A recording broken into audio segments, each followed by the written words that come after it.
Hello my dear lovely students. तो कैसे हैं आप लोग स्टूडेंट। आज का ये वीडियो उन सभी स्टूडेंट्स के लिए बहुत ही ज्यादा स्पेशल है जो इस बार हैं 12th में और जिनको 2025 में बोर्ड एग्जाम देना है। और आज का ये क्लास स्पेशली उन स्टूडेंट्स के लिए है जिनको हिंदी का पेपर देना है, क्योंकि आज मैं 12th वाले स्टूडेंट का हिंदी में 10 नंबर कंप्लीट करा के रहूंगा। और ये तो कंप्लीट होता ही है, ये फिक्स होता है। आप सभी को पता है कि जो जीवन परिचय होता है, साहित्यिक परिचय जिसको हम लोग कहते हैं, उसका नंबर फिक्स होता है। अब कंफ्यूजन क्या रहता है हमारे स्टूडेंट में, जैसे आप लोग 12th में हैं, बहुत सारे स्टूडेंट कमेंट करते हैं सर हमारे बोर्ड एग्जाम में तो साहित्यिक परिचय आता है, फिर हमें जीवन परिचय भी लिखना होता है। तो आज मैं आपको सब कुछ बताऊंगा कि जीवन परिचय क्या होता है, साहित्यिक परिचय क्या होता है, दोनों में अंतर क्या होता है और हमें 12th में कैसे जीवन परिचय और साहित्यिक परिचय को लिखना होता है और उनकी रचनाओं को लिखना होता है। मतलब जैसा आज मैं बताऊंगा, अगर ऐसा लिखकर आओगे तो एग्जामिनर जो आपकी कॉपी चेक करता है ना, वो भी कहेगा बेटा ये ले 10 में 10 ले, इस पे तेरा ही हक है। अब 10 नंबर का जीवन परिचय मतलब 5 नंबर लेखक का और 5 नंबर कवि का। तो आज मैं 12th हिंदी में जीवन परिचय, साहित्यिक परिचय लिखने का सबसे बेहतरीन और शानदार ट्रिक बताने वाला हूं। ट्रिक का मतलब जो इसको लिखने का सही तरीका है वो मैं आपको बताऊंगा। तो भैया आज कर लो 10 नंबर पक्का, क्योंकि ये क्लास बार बार नहीं मिलेगा। छोटा सा क्लास है लेकिन बहुत ज्यादा इंपॉर्टेंट है। चलो स्टार्ट करते हैं, टाइम वेस्ट क्यों करें। देखो सबसे पहले ये जान लो स्टूडेंट, जीवन परिचय में आपको लिखना क्या क्या होता है। जीवन परिचय, देखो मैं जीवन परिचय शब्द का यूज कर रहा हूं। आप 12th में हैं, आप कहेंगे सर साहित्यिक परिचय हमारे में आता है। देखो मैं नाम भले ही जीवन परिचय का ले रहा हूं, लेकिन हम लिखेंगे जीवन परिचय, साहित्यिक परिचय और रचनाएं, तीनों को हम लिखेंगे। ठीक है, बस मैं नाम पुकार रहा हूं प्यार से। तो जीवन परिचय में लिखने के लिए आपको 3 चीजें 12th में 3 हेडिंग डालना होता है। सबसे पहला हेडिंग होता है जिस लेखक का आप जीवन परिचय लिख रहे हैं उसका पहले जीवन परिचय हेडिंग डालेंगे। जीवन परिचय में हम क्या लिखेंगे? जीवन परिचय में हम लिखेंगे इनका जन्म कहां हुआ, इनके माता पिता हैं तो उनको लिख दीजिए, इनकी शिक्षा लिख दीजिए और इनकी मृत्यु। मतलब 4 से 5 लाइन सिर्फ आपको लिखना है, बहुत बड़ा मत लिखना। सबसे मेन हेडिंग हमारा साहित्यिक परिचय होता है। इसमें क्या लिखना होता है? इसमें हमें लिखना होता है कि साहित्य में इनका कैसा परिचय है, मतलब हिंदी साहित्य में इन्होंने जो रचनाएं की हैं, कैसी कैसी रचनाएं की हैं, किस प्रकार के ये कवि या लेखक थे, कौन कौन से इनको पुरस्कार यानी कि अवार्ड मिले हैं, वो भी आपको साहित्यिक परिचय में लिखना होता है। तीसरी चीज है रचनाएं। फिर आपको रचनाएं हेडिंग डालना है और जो जो अब तक इन्होंने लिखा है उसको आपको लिख देना है, मतलब रचनाओं में। अभी मैं बताऊंगा लाइव कि आपको कैसे जीवन परिचय लिखना है। अब अगर 12th में हो तो मैं आपको 6 ऐसे जीवन परिचय बता रहा हूं जिसको पढ़ लोगे आपका काम हो जाएगा। सबसे पहला जीवन परिचय है वासुदेव शरण अग्रवाल, इनका पढ़ लो, हमेशा आते हैं। दूसरा डॉक्टर हजारी प्रसाद द्विवेदी जी, बहुत इंपॉर्टेंट है। तीसरा आपका है प्रोफेसर जी सुंदर रेड्डी, ठीक है, या हरिशंकर परसाई, दोनों में से आपको एक पढ़ना है। ठीक है, आपका ये 3 लेखक का जीवन परिचय हो गया, 5 नंबर कंप्लीट हो गया। अब कवियों पर हम चलते हैं। कवि में आप लोग पढ़ लीजिए मैथिली शरण गुप्त जी का पढ़ लीजिए, रामधारी सिंह दिनकर जी का पढ़ लीजिए और महादेवी वर्मा और जयशंकर प्रसाद में से किसी एक का पढ़ लीजिए। अब कुछ स्टूडेंट कहेंगे सर सुमित्रा नंदन पंत जी भी इंपॉर्टेंट है, तो आप जितना पढ़ेंगे आपके लिए उतना ही अच्छा होगा। ठीक है, क्योंकि आपको पढ़ना उतना है ताकि ऑप्शन में वो आ जाए। ठीक, आप चैप्टर को गिन लीजिए, उसी के अकॉर्डिंग आप उतना तैयार कर लीजिए। ठीक, बाद में मत कहिएगा सर जी ने ये कहा ये नहीं आया, तो ऐसे आपको पढ़ना है। तो ये 3 चीजें होती हैं एक जीवन परिचय को लिखने के लिए। ठीक है, तो सबसे पहले हम लिखेंगे जीवन परिचय। जीवन परिचय में क्या लिखेंगे? इनका जन्म कहां हुआ, जन्म स्थान, कब और कहां इनका जन्म हुआ है। ठीक है, इनके माता पिता का नाम, इनकी थोड़ी सी शिक्षा लिख देंगे और इनकी मृत्यु लिख देंगे।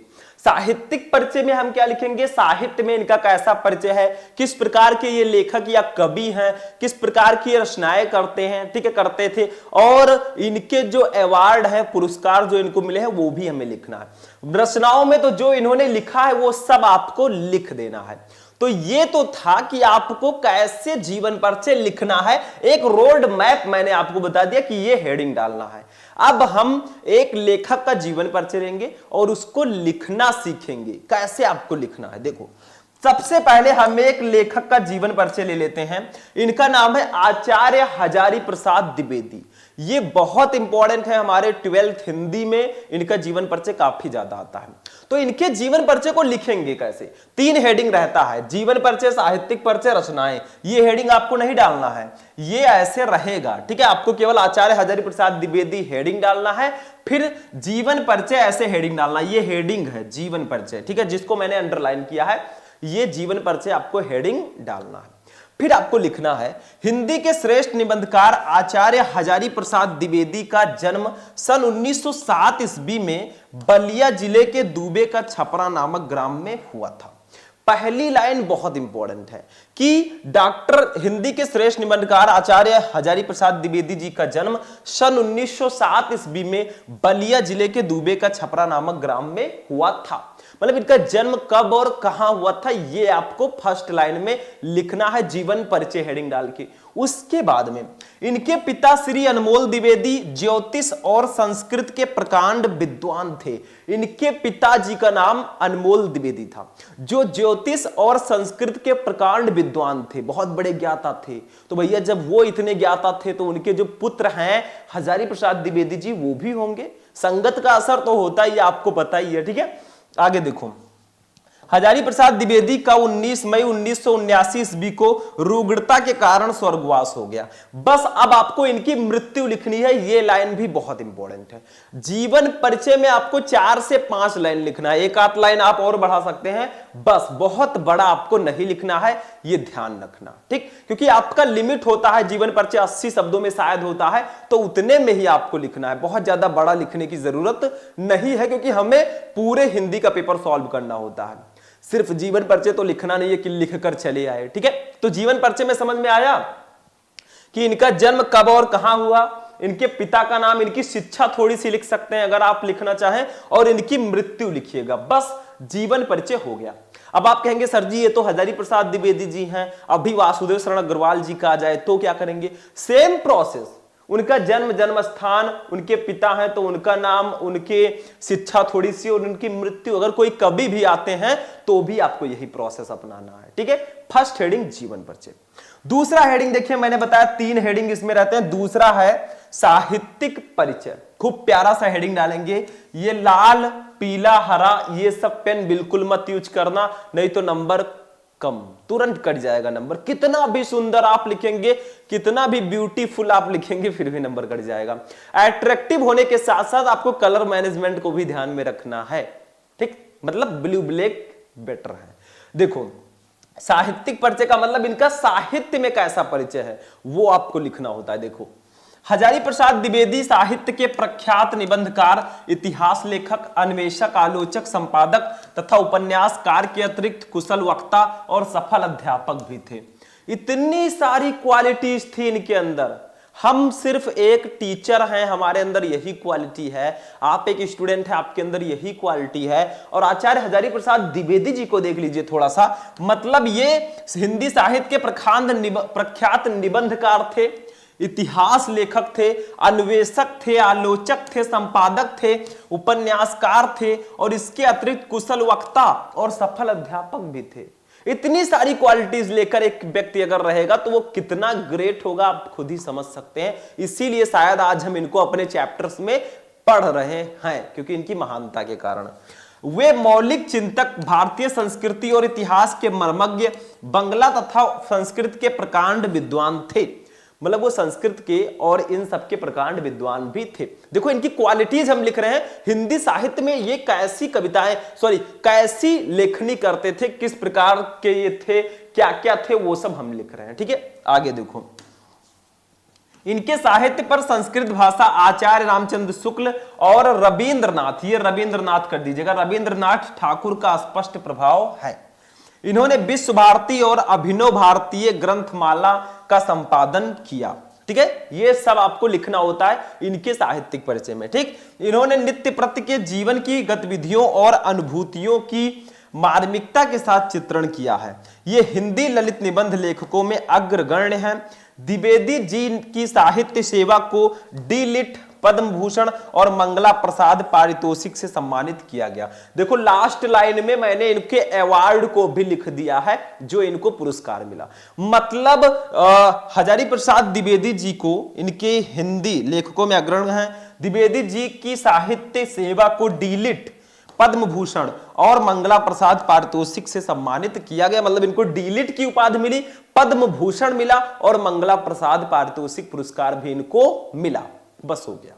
साहित्यिक परिचय में आपको क्या क्या लिखना था, ये कैसे थे, इतिहासकार थे, निबंधकार थे, जो भी थे आपने लिखा, किस प्रकार की रचनाएं करते थे और इनको कौन कौन से पुरस्कार मिले। तो इतना बड़ा आप लिख सकते हैं, मैं साइड में हूं, आप नोट कर सकते हैं। ठीक है, तो ये इनका साहित्यिक परिचय हो गया।